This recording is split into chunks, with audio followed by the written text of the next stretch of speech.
আসসালামু আলাইকুম প্রিয় দর্শক। আমরা দেখেছি যে গতকালকে সাবেক নির্বাচন কমিশনার নুরুল হুদাকে আটক করেছে এবং আজকে উনাকে আদালতে তোলা হয়। রিমান্ড মঞ্জুর করা হয় ১০ দিনের। আ যেটি ঘটেছে রাষ্ট্রপক্ষের ঢাকা মহানগর দায়রা জজ আদালতে পাবলিক প্রসিকিউটর রিমান্ডের পক্ষে শুনানি হয় এবং শুনানিতে উল্লেখ করা হয় যে ফ্যাসিস্ট হাসিনার ফ্যাসিজমের ভূমিকায় ব্যক্তিদের মধ্যে সবচেয়ে উল্লেখযোগ্য ভূমিকা রেখেছেন তিনি।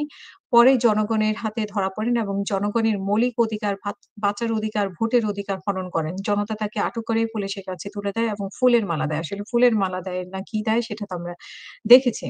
এবং ২০১৮ সালে সব দল নির্বাচনে অংশগ্রহণ করেছে। তারা জনগণ ও রাজনৈতিক দলগুলোর সঙ্গে প্রতারণা করেছে।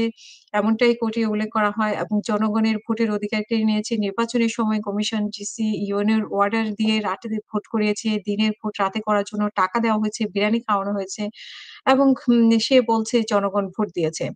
মানে কত বড় নির্লজ্জ হলে এ কথা বলতে পারে সেটাই এবং উনার জায়গায় অন্য কেউ হলে হয়তো মুখ দেখাতে পারত না।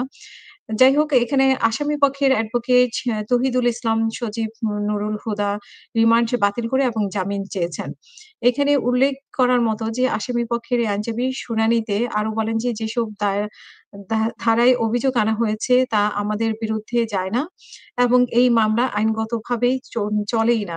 এটা ক্রুটিপূর্ণ এজাহার উনি বলেছেন এবং আসামি পক্ষের আরেক আইনজীবী বলেন যে নুরুল হুদা মহান মুক্তিযুদ্ধের ৯ নম্বর সেক্টরের মেজর জলিলের নেতৃত্বে সাব কমান্ডার হিসেবে যুদ্ধ করেন এবং তার নেতৃত্বে পটুয়াখালী জেলা হানাদার মুক্ত হয়েছে। এরপরে নুরুল হুদার কোনো বক্তব্য আছে কিনা জানতে চাইলে বিচারক জানতে চান। এই সময় বিচারক তাকে জিজ্ঞাসা করেন, "আপনি শপথ ভঙ্গ করেছেন বলে মনে করেন কিনা?" উত্তরে তিনি বলেছেন যে, "না।" এই সময় তিনি বলেন, "নির্বাচন কমিশনের ৫ টা লোক এবং তাদের সহযোগিতা করার জন্য ১৬ লাখ লোকের উপর দায়িত্ব ন্যস্ত করা হয় এবং কোথায় কেমন নির্বাচন হচ্ছে ঢাকায় বসে সেটা দেখার সুযোগ থাকে না।" এমনটাই বলেছেন। আসলে এভাবেই উনার আজকের আদালতের কার্যক্রম শেষ হয়। আমরা পরবর্তীতে জানতে পারবো এবং আপনাদেরকেও জানাতে পারবো। আজকে এই পর্যন্তই। আল্লাহ হাফেজ। আসসালামু আলাইকুম।